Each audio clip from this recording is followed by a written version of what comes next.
Hi, I'm Angela Godwin with Water World Magazine, coming to you from the Blue Tech Forum here in Vancouver, Canada. Joining me today is my guest, Bob Kennedy. He is CTO for Newterra. Bob, thank you very much for joining us today. I appreciate it.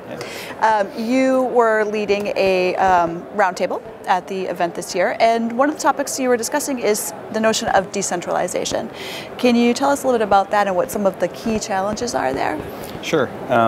It's interesting. So I'm going to turn that question around a little bit, and rather than talk about why we would go decentralized, to talk about why people would actually go centralized, and maybe we'll approach it like that.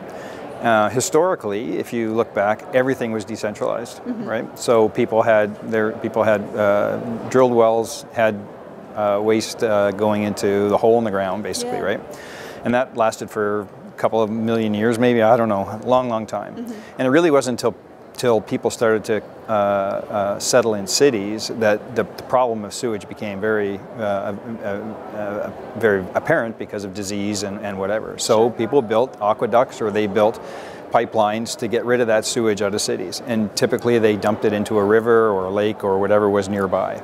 Okay, so that was the start of why you ended up with pipelines. So as soon as the river or whatever started to get overloaded, people started to invented the ways to deal with that waste near the source of the outfall.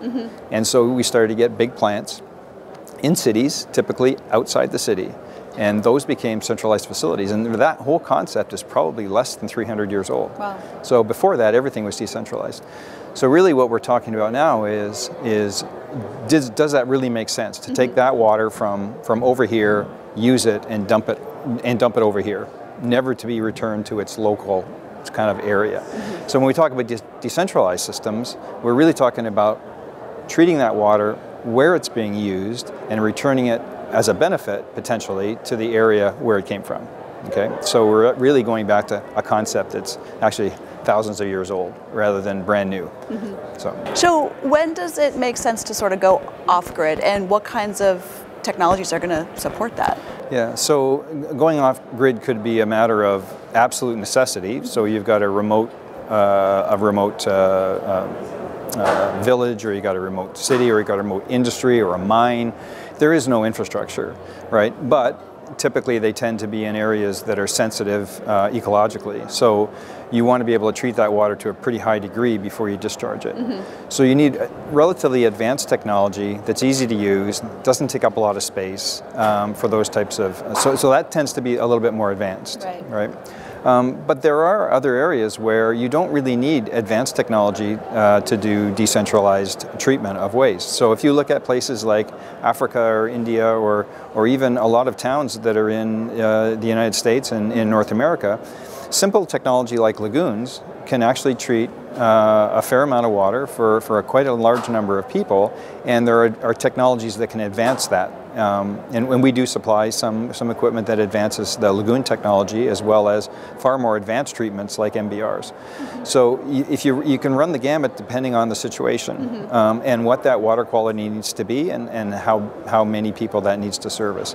But typically, water reuse is actually technology agnostic, and just about any technology that cleans water can be used, right? Now, some of it requires, depending on what the final use for the reuse is going to be, whether it's recharging an aquifer, or whether it's direct toilet to tap, irrigation, that type of thing, that will dictate the technology that's going to be required for that particular case.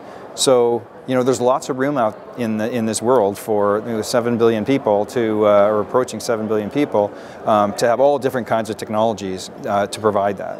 I think that the issue is capital constraint and willingness to actually or ability to be able to do it based on localized infrastructure and problems. Because some places in the world, I mean, you look at a place like Delhi, you look at a place like Karachi or whatever, where there's millions and millions of people who do not have access to sewage treatment, and it's so difficult to put the infrastructure in there. Decentralized actually makes a lot of sense for places like that if there's the political will. Right, right. So before I let you go, you mentioned some of the technologies that Newterra has. Can you tell us a little bit more about what you do and how you address your clients' challenges? Sure.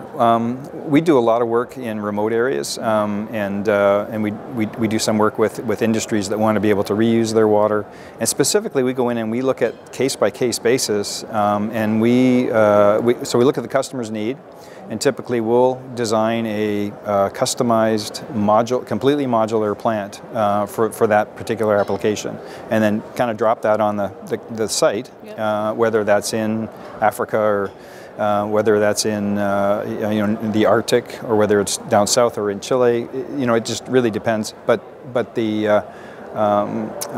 try to work with the customer so that we don't give the customer more than he needs. Right. Because at the end of the day, it's all about cost. How much it's going to cost to put the system there, how much it's going to cost to run the system, and what benefit the customer can get out of it. Sure, so, that makes sense. All right, Bob, well, I really appreciate your time today, and thank you very much for your insights. We appreciate it. Wish you all the best of luck. Okay. For Water World Magazine, I'm Angela Godwin.